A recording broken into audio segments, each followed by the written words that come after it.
ಪ್ರಿಯ ವಿದ್ಯಾರ್ಥಿಗಳೇ, ಯಾರೆಲ್ಲ PUC ಮುಗಿಸಿ ನಮ್ಮ ಇಂಡಿಯನ್ ಡಿಫೆನ್ಸ್ ಫೋರ್ಸಲ್ಲಿ ಆಫೀಸರ್ ಆಗಿ ಕೆಲಸ ಮಾಡಬೇಕು ಅಂತ ಏನೇನೆಲ್ಲ ಆಸೆ ಇಟ್ಕೊಂಡಿದ್ದೀರಿ ಅವ್ರಿಗಾಗಿ ಇವತ್ತು ನಮ್ಮ ಯೂಟ್ಯೂಬ್ ಚಾನಲಲ್ಲಿ ಮಾಹಿತಿ ಕೊಡ್ತಾ ಇದ್ದೀವಿ.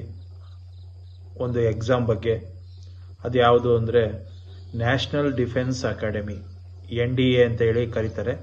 ನ್ಯಾಷನಲ್ ಡಿಫೆನ್ಸ್ ಅಕಾಡೆಮಿ ಅಂತೇಳಿ ನಮ್ಮ ಈಗಿನ ಹೇಳ್ದಂಗೆ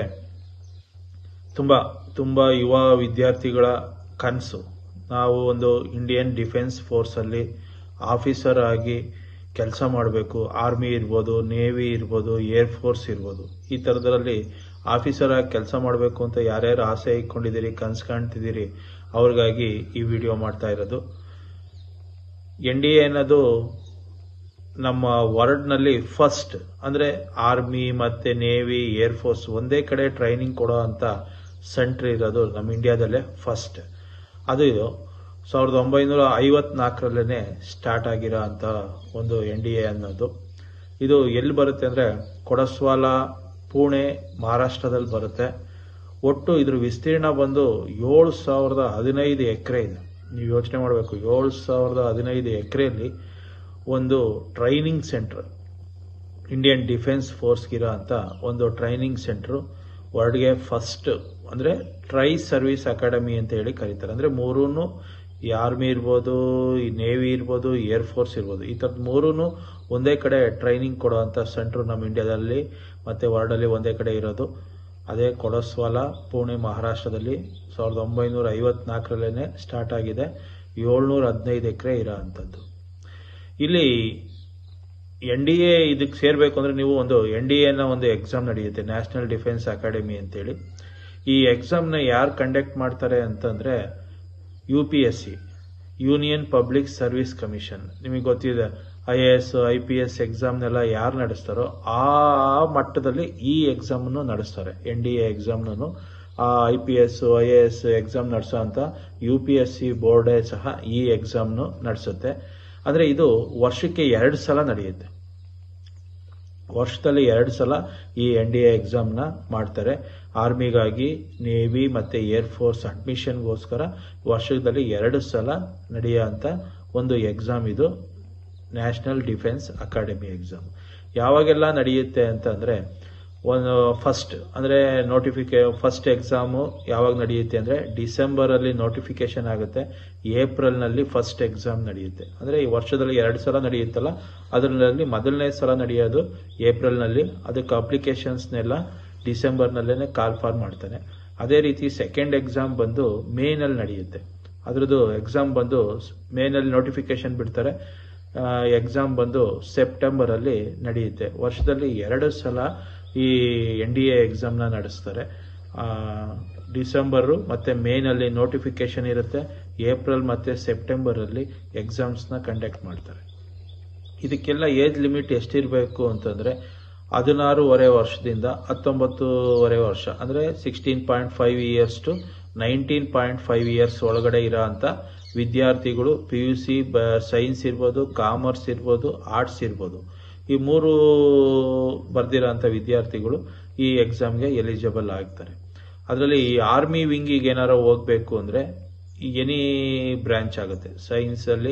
ಸೈನ್ಸ್ ಇರ್ಬೋದು, ಆರ್ಟ್ಸ್, ಕಾಮರ್ಸು, 3 ಸಹ ಈ ಆರ್ಮಿ ವಿಂಗಿಗೆ ಹೋಗ್ಬೋದು. ಅದೇ ಏರ್ ಫೋರ್ಸು ಇಲ್ಲ ನೇವಿಗೆ ಹೋಗಬೇಕು ಅಂತಂದರೆ PUC ಸೈನ್ಸ್ ಓದಿರಬೇಕು. ಅದರಲ್ಲೂ ಫಿಸಿಕ್ಸ್, ಮ್ಯಾಥ್ಸ್ ಕಂಪಲ್ಸರಿ ಓದಿರೋ ಅಂಥವ್ರು ಏರ್ ಫೋರ್ಸು, ನೇವಿಗೆ ಜಾಯ್ನ್ ಆಗ್ಬೋದು. ಆರ್ಮಿಗೆ ಯಾರು ಬೇಕಾದ್ರೂ ಜಾಯ್ನ್ ಆಗ್ಬೋದು. ಸೈನ್ಸು, ಆರ್ಟ್ಸು, ಕಾಮರ್ಸು ಅದೊಂದು ಕಂಡೀಷನ್ ಹಾಕಿದ್ದಾರೆ. ಆರ್ಮಿಗೆ ಯಾರು ಬೇಕಾದ್ರೂ ಆಗ್ಬೋದು. ಏರ್ ಫೋರ್ಸು, ನೇವಿಗೆ ಮಾತ್ರ ಸೈನ್ಸ್ ಓದಿರೋ ಅಂಥ ವಿದ್ಯಾರ್ಥಿಗಳೇ ಅಪ್ಲೈ ಮಾಡ್ಬೋದು. ಆಯಿತಾ? ಇದು ನಮ್ಮ ಎಕ್ಸಾಮ್ಸ್ ನಮ್ಮ ಕರ್ನಾಟಕದಲ್ಲಿ ಎಲ್ಲೆಲ್ಲಿ ನಡೆಯುತ್ತೆ ಅಂದರೆ 2 ಕಡೆ ಸೆಂಟ್ರ್ ಕೊಟ್ಟಿದ್ದಾರೆ. ಬೆಂಗಳೂರು ಮತ್ತು ಧಾರವಾಡ 2 ಕಡೆ ಸೆಂಟ್ರ್ ಇರೋ ಅಂಥದ್ದು. ಈ 2 ಸೆಂಟ್ರಲ್ಲಿ ನಿಮ್ಗೆ ಎಲ್ಲಿ ಹತ್ರ ಆಗುತ್ತಾ ಅಲ್ಲಿ ಈ ಎಕ್ಸಾಮ್ನ ಬರೀಬೋದು. ಅಪ್ಲಿಕೇಶನ್ ಫೀಸ್ ಬಂದು ವುಮೆನ್ಸ್ಗೆ ಮತ್ತು SC STಗೆ ಫ್ರೀ ಇರ್ತದೆ. ಅದೇ ರೀತಿ ಜನರಲ್ಲು OBC ಅವ್ರಿಗೆ 100 ರೂಪೀಸ್ ಮಾತ್ರ ಎಕ್ಸಾಮ್ ಫೀಸ್ ಅಂತೇಳಿ ತಗೊತಾ ಇದ್ದಾರೆ. ಬರೀ 100 ರೂಪೀಸ್ ಇರುತ್ತೆ ಜನರಲ್ಲು OBC ಅವ್ರಿಗೆ. ಇನ್ನು ವುಮೆನ್ಸ್ ಮತ್ತು SC ST ಅವ್ರಿಗೆ ಫ್ರೀ ಆಫ್ ಕಾಸ್ಟಲ್ಲಿ ಎಕ್ಸಾಮ್ನ ಕಂಡಕ್ಟ್ ಮಾಡ್ತಾರೆ. ಈ ಎಕ್ಸಾಮ್ ಪ್ಯಾಟ್ರನ್ ಯಾವ ಥರ ಇರುತ್ತೆ ಅಂತ ಬಂದರೆ ಇದರಲ್ಲಿ ಮ್ಯಾಥಮೆಟಿಕ್ಸ್ ಅಂತೇಳಿ ಒಂದು ಪೇಪರ್ ಇರುತ್ತೆ, 300 ಮಾರ್ಕ್ಸ್ಗೆ ಇರುತ್ತೆ. ಅಂದರೆ 120 ಕ್ವಶನ್ ಇರ್ತವೆ, 300 ಮಾರ್ಕ್ಸ್ಗೆ ಮ್ಯಾಥಮೆಟಿಕ್ಸ್ನ ಕಂಡಕ್ಟ್ ಮಾಡ್ತಾರೆ. ಕರೆಕ್ಟ್ ಆದರೆ 2.5 ಮಾರ್ಕ್ಸ್ ಸಿಗುತ್ತೆ, ಅಂದರೆ ತಪ್ಪಾದರೆ 0.83ನ ಲೆಸ್ ಮಾಡ್ತಾರೆ. ಅದೇ ರೀತಿ ಜನರಲ್ ಆಪ್ಟಿಟ್ಯೂಡ್ ಟೆಸ್ಟ್ ಅಂತ ಬರುತ್ತೆ, GAT ಅಂತೇಳಿ. ಇದು 600 ಮಾರ್ಕ್ಸ್ಗೆ ಇರುತ್ತೆ, 150 ಕ್ವಶನ್ಸು. ಕರೆಕ್ಟ್ ಆದರೆ 4 ಮಾರ್ಕ್ಸು, ತಪ್ಪಾದರೆ 0.133 ಲೆಸ್ ಮಾಡ್ತಾರೆ. ಟೋಟಲ್ ನಿಮಗೆ 900 ಮಾರ್ಕ್ಸ್ಗೆ ಎಕ್ಸಾಮ್ನ ಕಂಡಕ್ಟ್ ಮಾಡ್ತಾರೆ.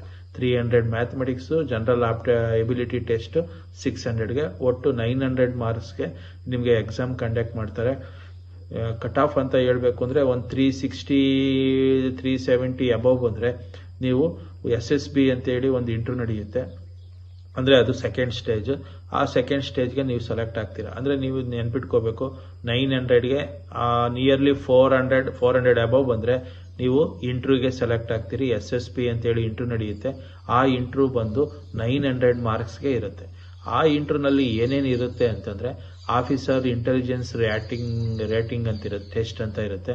ಅದರಲ್ಲಿ ರೀಸನಿಂಗು ಮತ್ತು ಪ್ರಾಬ್ಲಮ್ ಸಾಲ್ವಿಂಗ್ ಸ್ಕಿಲ್. ಸಪೋಸ್ ಏನಾರ ಪ್ರಾಬ್ಲಮ್ ಬಂದರೆ ಯಾವ ಥರ ಸಾಲ್ವ್ ಮಾಡ್ತಾರೆ ಅನ್ನೋ ಒಂದು ಸ್ಕಿಲ್ನ ಚೆಕ್ ಮಾಡ್ತಾರೆ. ಮತ್ತು ಪಿಕ್ಚರ್ ಪ್ರಿಸ್ಕ್ರಿಪ್ಷನ್ನು ಮತ್ತು ಡಿಸ್ಕ್ರಿಪ್ಷನ್ ಟೆಸ್ಟ್ ಅಂತ ಇರುತ್ತೆ. ಒಂದು ಚಿತ್ರ ಕೊಡ್ತಾರೆ, ಅದಕ್ಕೆ ಆ ಚಿತ್ರನ ಅಬ್ಸರ್ವೇಷನ್ ಮಾಡಿ ಅದಕ್ಕೊಂದು ಡಿಸ್ಕ್ರಿಪ್ಷನ್ ಸ್ಕಿಲ್, ಅಂದರೆ ಕತೆ ಬರೀಬೇಕು, ಈ ಥರದ್ದಿರುತ್ತೆ.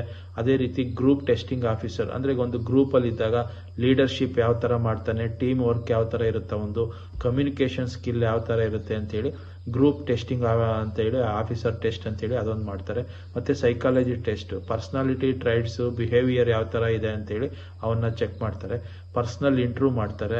ಈ ಇಂಟರ್ವ್ಯೂವಲ್ಲಿ ಮೋಟಿವೇಶನ್ ಯಾವ ಥರ ಮಾಡ್ತಾನೆ, ಆಪ್ಟಿಟ್ಯೂಡ್ ಏನಿದೆ ಅವನು, ಮತ್ತು ಸೂಟಬಿಲಿಟಿ, ಮತ್ತು ಕ್ಯಾರಿಯರ್, ಆರ್ಮಿನಲ್ಲಿ ಅವನು ಯಾವ ಥರ ಬೆಳಿಬೇಕು ಅಂತ ಇಟ್ಕೊಂಡಿದ್ದಾನೆ, ಆ ಥರ ಪರ್ಸ್ನಲ್ ಇಂಟರ್ವ್ಯೂನ ಮಾಡ್ತಾರೆ. ಒಟ್ಟು ಇದು 5 ದಿವಸ ನಡೆಯೋಂಥದ್ದು.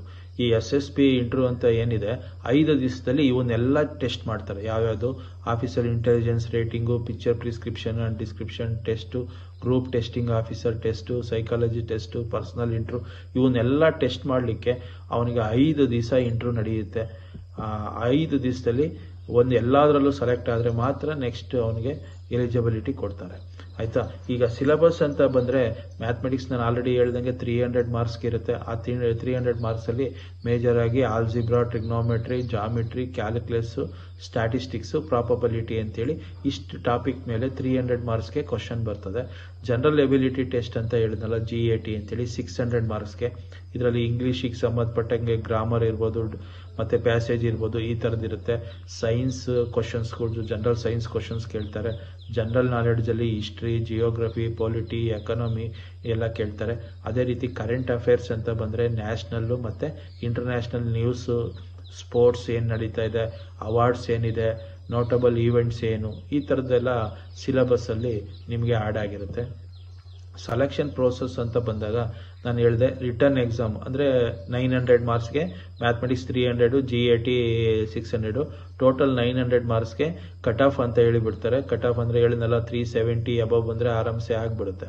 ಆ 370 ಅಬವ್ ಬಂದು ಕಟ್ ಆಫಲ್ಲಿ ನೀವು ಒಳಗಡೆ ಬಂದಿದ್ದೀರಾ ಅಂದರೆ SSB ಇಂಟರ್ವ್ಯೂನಲ್ಲಿ ಯಾವ ಥರ ಇರುತ್ತೆ ಅಂತ ನಾನು ಈಗಿನೂ ಹೇಳಿದ್ದೀನಿ.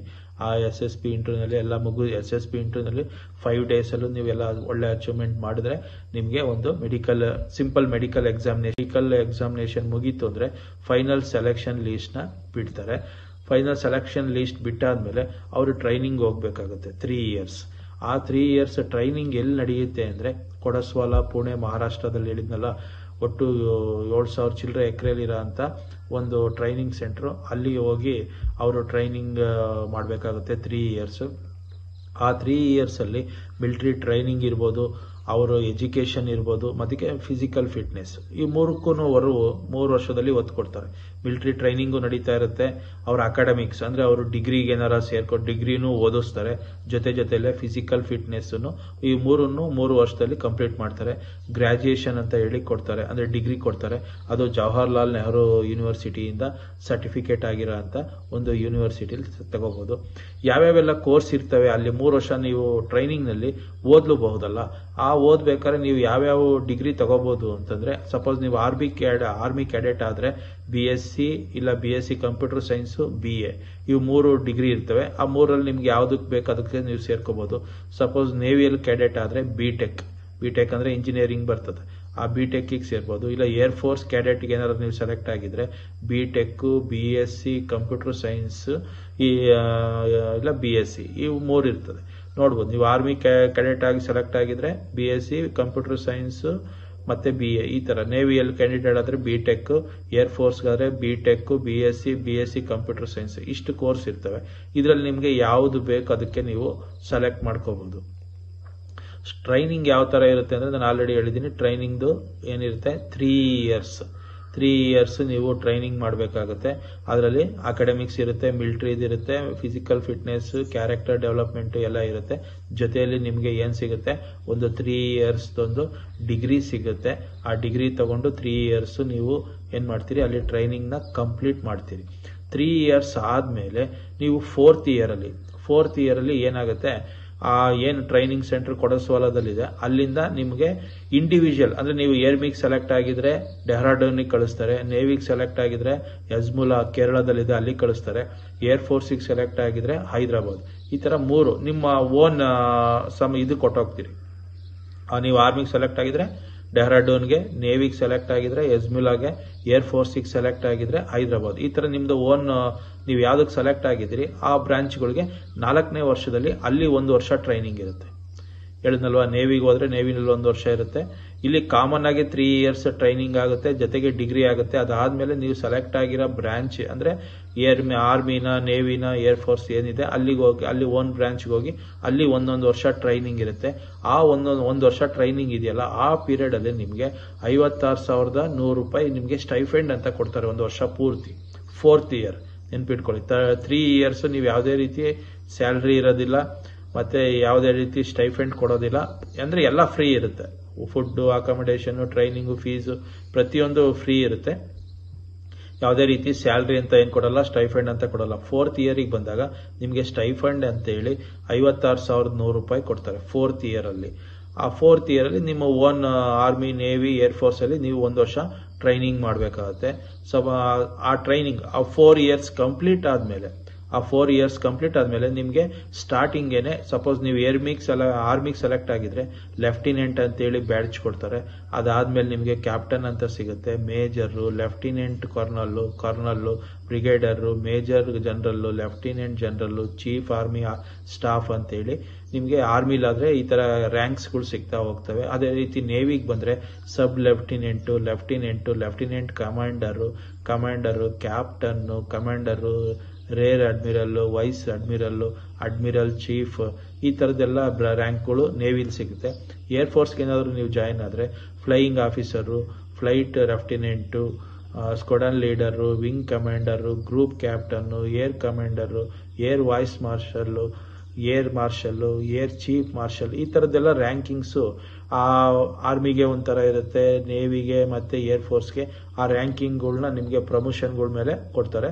ಸ್ಟಾರ್ಟಿಂಗ್ಗೆ ನೀವು 4 ಇಯರ್ಸ್ ಕಂಪ್ಲೀಟ್ ಆದ ತಕ್ಷಣ ನಿಮಗೆ ಲೆಫ್ಟಿನೆಂಟ್ ಅಂತೇಳಿ ಆರ್ಮಿಲಿ ಸಿಗುತ್ತೆ, ನೇವಿನಲ್ಲಿ ಸಬ್ ಲೆಫ್ಟಿನೆಂಟ್ ಅಂತ ಸಿಗುತ್ತೆ, ಏರ್ ಫೋರ್ಸ್ ಅಲ್ಲಿ ಫ್ಲೈಯಿಂಗ್ ಆಫೀಸರ್ ಅಂತೇಳಿ ಫಸ್ಟ್ ರ್ಯಾಂಕ್ನೇ ನಿಮಗೆ ಕೊಡ್ತಾರೆ.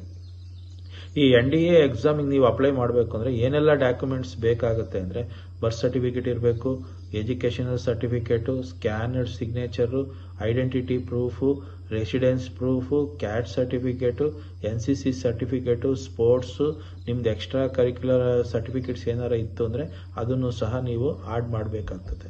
ಇದರಲ್ಲೆಲ್ಲ ಸಿಲೆಬಸ್ ಏನಿರುತ್ತೆ ಅಂತಂದ್ರೆ ಹೇಳ್ದೆ PUC ಇದು ಅಂತ ಹೇಳಿದ್ರೆ, ಈ PUC ಅಲ್ಲಿ ನೀವು ಫಸ್ಟ್ ಇಯರ್ ಮತ್ತೆ ಸೆಕೆಂಡ್ ಇಯರ್ ಅಲ್ಲಿ ಏನು ಓದಿರ್ತೀರಿ ಅದಕ್ಕೆ ಸಂಬಂಧಪಟ್ಟಂಗೆನೆ ಸಿಲೆಬಸ್ ಇರುತ್ತೆ. ಯಾವುದೇ ರೀತಿ ಎಕ್ಸ್ಟ್ರಾ ಸಿಲೆಬಸ್ ಏನಿರಲ್ಲ. ಕರೆಂಟ್ ಅಫೇರ್ಸ್ ಒಂದು ಎಕ್ಸ್ಟ್ರಾ ಇರುತ್ತೆ ಅಷ್ಟೇ, ಬಿಟ್ರೆ ಫಸ್ಟ್ PUC ಮತ್ತೆ ಸೆಕೆಂಡ್ PUC ನೀವೇನು ಓದಿರ್ತೀರಿ ಆ ಎಕ್ಸಾಮಿಗೆ ಸಂಬಂಧಪಟ್ಟಂಗೆ ಪೋರ್ಷನ್ಸ್ ಎಲ್ಲ ಇರುತ್ತೆ. ಜನರಲ್ ನಾಲೆಡ್ಜ್ ಅಲ್ಲೂ ಅಷ್ಟೇ, ಈಗ ಮ್ಯಾಥ್ಸ್ ಅಲ್ಲೂ ಫಸ್ಟ್ PUC ಸೆಕೆಂಡ್ PUC ಸಂಬಂಧಪಟ್ಟಂತ ಸಿಲೆಬಸ್ ಏನೇ ಇಲ್ಲೂ ಇರ್ತದೆ. ಕ್ಯಾರಿಯರ್ ಅಪರ್ಚುನಿಟೀಸ್ ಅಂತ ಹೇಳಿದ್ರೆ ನಾನು ಅದೇ ಹೇಳಿದ್ನಲ್ಲ, ಆರ್ಮಿಲಾದ್ರೆ ಲೆಫ್ಟಿನೆಂಟ್ ಆಗ್ತೀರಿ, ನೇವಿಲಾದ್ರೆ ಸಬ್ ಲೆಫ್ಟಿನೆಂಟ್, ಏರ್ ಫೋರ್ಸ್ ಅಲ್ಲಾದ್ರೆ ಫ್ಲೈಯಿಂಗ್ ಆಫೀಸರ್ ಸ್ಟಾರ್ಟಿಂಗ್ಗೆ ಆಗ್ತೀರಿ.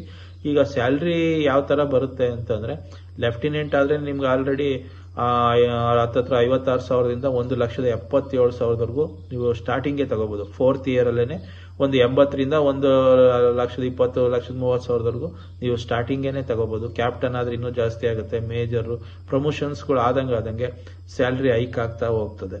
ಆಯ್ತಾ. ಚೀಫ್ ಆರ್ಮಿ ಸ್ಟಾಫ್ ಆದ್ರೆ ತಿಂಗಳಿಗೆ 2.5 ಲಕ್ಷ ಬೇಕಾದ್ರೂ ನೀವು ಸ್ಯಾಲ್ರಿ ತಗೊಳ್ಳೋ ಲೆವೆಲ್ಗೆ ನೀವು ಹೋಗ್ತೀವಿ. ಅಲಯನ್ಸ್ ಅಂತ ಬಂದಾಗ ತುಂಬಾ ಅಲಯನ್ಸ್ ಇರ್ತವೆ.